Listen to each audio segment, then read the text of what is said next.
Reading has been one of my favorite hobbies, if you can call it that. And I got it from my dad, who used to work in the railways. And in turn, we are a family who were very strong with literature. My grandmother's sister was a wonderful writer on her own right. My uncles were editors of various magazines. So I have it in my blood that I worked with Times of India for over 16 years in Bangalore and Hyderabad. So before that, in school itself, I started reading, and those days it was mostly confined to magazines like Illustrated Weekly of India and later on India Today.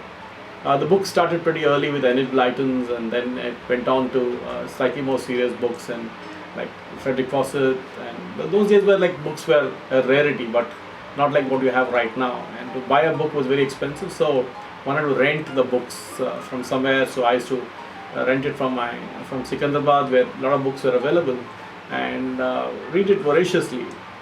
I remember one of my first books that really influenced me was Roots, the Alex Haley, and that book, even though it was really a fat book to read, it couldn't be finished even in 3 or 4 sittings. It really took me back into even my roots to learn where I came from.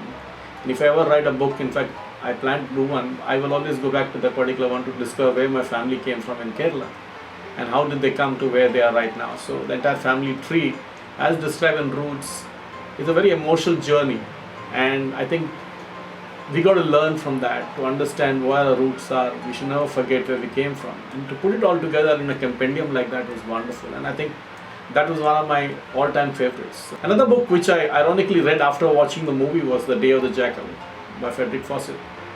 It was good I didn't read the book, because if I'd read the book, the suspense would have been lost, especially towards the ending if you've seen the movie. And that book I reread, I think, about a dozen times, because each time you read, you observed something different in that book.